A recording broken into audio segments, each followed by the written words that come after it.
Sorry, you guys. I think it was on mute. My apologies. Good afternoon, good evening. I'm coming from you from Nevada, Pacific Standard Time today.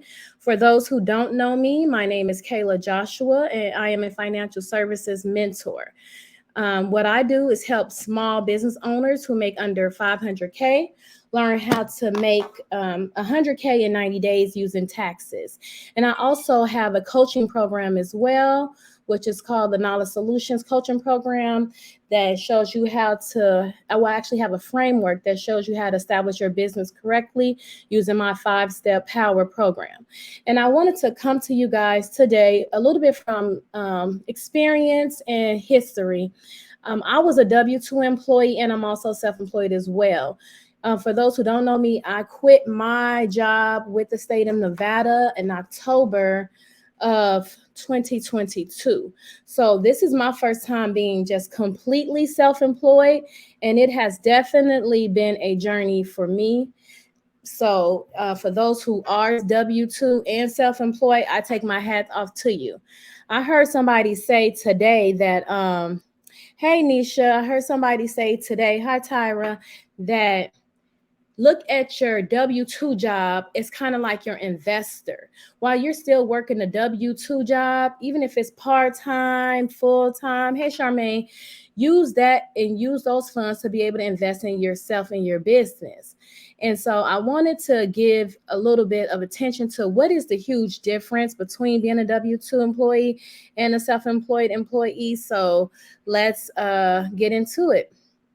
So for those who are W-2 worker, what are some of the benefits? So basically, of course, if you have a W-2 job, they giving you medical. So like they'll pay most of your medical, like health insurance. You guaranteed to get paid every 2 weeks. You can apply for FMLA so they can't fire you. So you have some type of protection, dental insurance, etc. Versus, if you self-employed, you pretty much have to come out of pocket for those or find some type of coverage.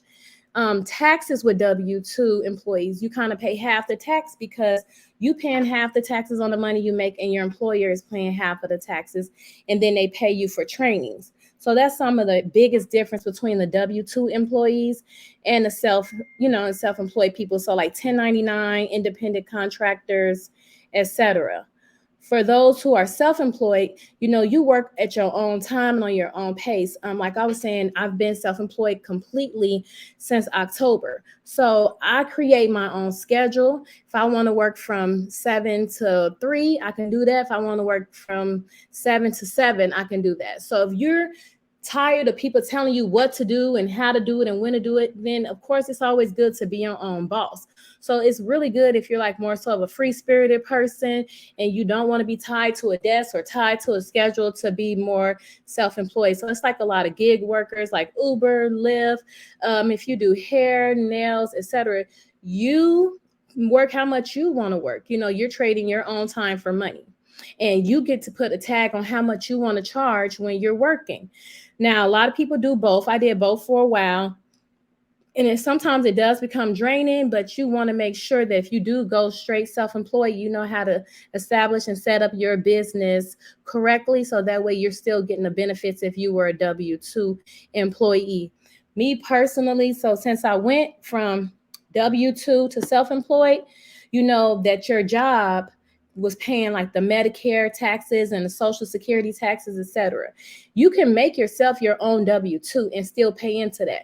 But the key part about it is I pay myself what I want to pay myself. If I go and do a job for somebody and they pay me to my business bank account, I pay myself either every 2 weeks, monthly, weekly, and whatever I decide to pay myself, then that's when the Medicare and Social Security taxes will come from my check.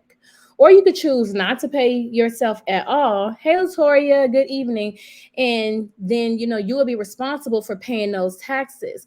But the cool thing about being self-employed, even if you're W-2, is the tax write-offs. The tax write-offs kind of outweigh, even though it's a higher tax rate when you're self-employed, is 15.3%. And when you're W-2, the employee's paying the other half. The tax write-off basically exceeds anything you can think of. So when you think about it, you're self-employed. I'm going to use a hairdresser, for example. You do hair. You have rent or you have mortgage. You could write off a percentage of your rent or your mortgage because that portion you use to do business in is that's kind of like your office space. You could write off a percentage of your utilities because you need your utilities to do people hair. You can write off a portion of your homeowner's insurance if you travel and go to people's house. You can write off your mileage if it's business related. If you take any classes to expand your knowledge in your business, you can write that off. If you go on a business trip for, you traveling, you go on a business trip, you can write that off. If you're a W-2 employee, you can't write off those deductions. The only thing you can write off as a W-2 employee is the interest you pay on your home loan. And that's if you own a home. If you don't even own a home, you can't even write that off. And that's only if you itemize. Most people don't itemize unless they have a lot of expenses and they, really know the difference between itemization and standard deduction. So you really don't even benefit from that if you're W-2. So I'm not saying that, it's necessarily bad to be a W-2 employee. I was a W-2 employee for many, many years. Like, I'm over 40 years old. I know I don't look it, but I'm over 40 years old, and I worked all my life since I was 14 years old. And I never wanted to be in a position where I was a business owner because I always felt that it was too much. It was too strenuous on me. I don't know anything about running a business. I don't know about this. I don't know about that. But becoming an independent contractor, it literally changed my life because I had to realize that I'm not stuck to this desk. Excuse me. The amount of money I can make will change based on how much effort and energy I put into my business. I had to think about it this way. The same 8 hours I was putting into my job, if I put that into my own business, when it comes to marketing and branding myself and even going to classes and teaching myself, I can make way more money than I made at my job. So the question that you really need to ask yourself is, do I want to stay in this level where I'm comfortable? Do I want to stay in this level where I'm comfortable? Or do I want to expand myself and basically excuse me one second. Do I want to expand my knowledge and use that time to focus on me and better everything that I have going on? Because you can make however much money you want to make when you work for yourself. I really didn't just jump into self-employment. Like I said, it took a while because it's really all about mindset changes. It's all about mindset.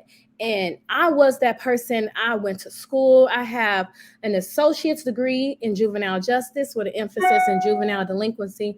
I have a bachelor's degree in criminal justice. I have a master's in social work. And honestly, the most I've received, and I owe USC over $200,000.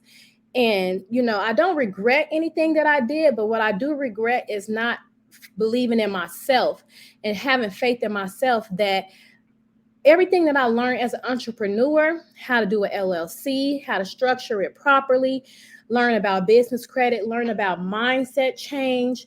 You could but what does the Bible say? The size of a mustard seed. That's all you need in order to make mountains move. And had I known that and stopped thinking more so in the practical, do you know this and that and the other, teaching myself, and went into faith in what you can do, I will be way farther along than I am right now. But only did what I was taught to do and what I was told to do, and that's go to school, get a good education, get a good job, get a government job. So once I had that government job, like, I felt I was on top of the world. You couldn't tell me nothing, okay? Oh, I'm a caseworker, I'm this. And like I said, it was a great job. I love my job. But I didn't learn as much as I learned with all the education I just told you guys previously about. I didn't learn as much as I learned about business, about myself, about in general, about life, until I became an entrepreneur. And this system, as far as being self-employed, this is a system that people been using for the longest. You see, Granted, Trump is under investigation, but you got to give credit where credit is due. This man pays $700 in taxes, and he makes buku money. But people who barely making it owe all of this money because we don't know how to work the system because it wasn't set up for us. So once we learn, like, hey, even if you work in a job and you do something on the side, based on the IRS regulation, you make over $400 a year, you're supposed to report that income. Okay, so if you do anything on the side, you do hair, you do nails, you do landscaping, you need to find a good tax professional who knows how to legitimately write down these deductions. You need to keep track of all of your expenses, even how much you paying for rent, utilities, mileage, etc. Because all of these tax write-offs, you're leaving them on the table because you had no knowledge of this, because this isn't what was taught to us and told to us. So all of this stuff can be written off. So it looks like you're paying more taxes being self-employed when you see that 15.3%. But when you think about, because of course, let's look at the difference. I think I had it on the other slide. When you W-2, 7.65% versus 15.3%. When you look at the entire totality of the circumstances, you have to play chess and not checkers.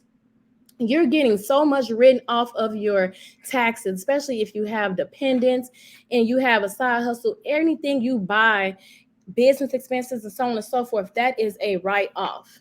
And that can be deducted from your tax liability. So with that being said, I just wanted to say, I'm not knocking W-2 employees, not at all. Who's to say if I were to ever go back to a W-2 job, even if it's part-time, just for some additional income? I'm not knocking anybody who's strictly self-employed. Hey, if you are strictly self-employed, please hire a bookkeeper. My friend Patricia Castile, she is my bookkeeper, and I tell you, she does an excellent job. Not that I personally can't do it, but this is her field, this is her expertise, and this is who I trust to do my bookkeeping. So hire somebody to help you keep track of these things, because like I said, as self-employed people or 1099 employees, we aren't taught these things, and we need to make sure we're getting all the deductions and write-offs that are humanly and legally possible, because you don't want to be in a situation where you're getting audited and you have no proof of verification of these expenses and no proof of verification of of the income that you have coming in.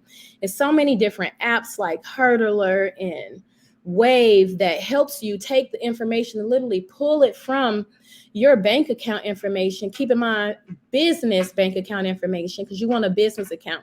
Even if you're just a sole proprietor, you want to take that EIN number and your DBA, you want to open a business account because you never want to commingle your funds. Take this information, open a separate account, and keep everything separate. So that way, when you do go to your tax preparer, whether it be myself or my colleagues or anybody else that you trust, your CPA, you have all your ducks in a row, so that way you get the best tax benefit and deductions that are possible. Before I go, I just wanted to, like I said, just hop on and let you know what the differences are. Did anybody have any questions?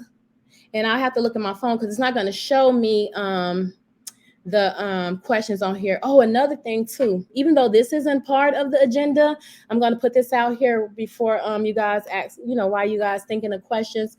So I posted recently on my Facebook, I went from regular LLC, which to S Corp, which is you still have the same LLC, but it's the way that you're taxed. You pay yourself what the IRS considers a reasonable salary, and you get taxed on what you pay yourself, and the difference is considered what's called a distribution. So even if you change to S Corp, you're not even paying the 15.3% on all the money you made if you're 1099. You're not even going to pay that. That money is still sitting in your business bank account for business expenses and so on and so forth, or payroll, etc. So there's ways to run your business effectively and efficiently, but you have to know. If you don't know, you have to start asking questions, because you will continue to get duped and, used by the government, by the IRS, and everybody else. Before, I had worked on my personal taxes this year, and I did it as an LLC. I would have owed over $35,000 in taxes. Once I updated my taxes before I submitted it to the IRS and put that I was actually an S corp and I paid myself a salary via W-2, I got a tax refund because I changed my tax status with the IRS and let them know I wanted to go S corp. And then I made sure my bookkeeper had my profit and loss for the entire year. So that way, all it was a matter of plugging in my income, in which that wasn't hard to do because I'm 1099 with most people I'm with, 1099 with taxes, 1099 with life insurance, credit, etc. Plugged in my expenses. I already had it because it's on my profit and loss, and travel. So all of that I was able to get a deduction on. And with barely any dependents, because my oldest is grown, I was able to get a tax refund without looking over my shoulders, wondering if the IRS is going to come get me or they're going to come after me because of what's going on. Yes, somebody said, can we go back and watch the live? Absolutely. It'll be saved in the group. And I also, what I typically do, I'm trying to increase my YouTube thing because I'm really like never on YouTube. What I'm gonna do is save the video as well and update it to my YouTube so that way we'll have it in multiple places because everybody's not on Facebook and everybody's not in a group. If you have other small business owners who that make under 500K and they're looking to know how to establish their business correctly. They're looking to know how to get an LLC. They're looking to know how to get business credit the correct way and not just no quick get rich type of thing. They're looking to learn how to invest their funds properly. Like definitely by all means, add them to the group so that way we can share this information because I don't know if you guys experienced it. I know I personally have, especially with our community. It's like a crab in the barrels mentality. Don't nobody want to share no information. Everybody want to charge you for everything. So I try to at least, be consistent. I know I've been in vacation mode, but be consistent and go live at least once a week, even though like right now I'm not even home and I'm live, but just try to be consistent and go live. So that way, whatever topics people want to discuss and talk about it, we can talk about it together or we can talk about it as a group. And some things I may not know. Somebody asked to go live and talk about nonprofits. I have one, but I'm still learning. So until I feel a little bit more comfortable with nonprofits, then I will go into talking about nonprofit organizations. But by all means, ask as many questions as you like. You can check out my website. You can go to joinkayla.com and it does show you the products and services that I offer for my company. And yeah, that's pretty much it. Let me see if there was any questions. I don't think so. Hold on. Yeah, I know, Brandy. I was just talking away and couldn't nobody hear me. It was on mute. I was like, okay, all righty then. Let me see here. Hey, Santiago, Tecanisha. Carla said that was Carla. Hey, Cantrella. Yes, but I try to keep it short. No more than 25 minutes, 30 minutes, because, people attention span not that long. Mine's not that long. So I'm not judging anybody. But yeah, definitely. If you have any questions you can't think of offhand, or if you want to inbox me privately, because I know some people, a little bit more discreet, by all means, definitely hit me up. Like I said, my name is Kayla Joshua, and the name of my company is Hey Chappelle, Knowledge Solutions. Name of my nonprofit is Knowledge Solutions Foundation. And my website, you can just go to joinkayla.com. So if you have any more questions pertaining to this topic or any other topic, just let me know. And thank you guys for tuning in.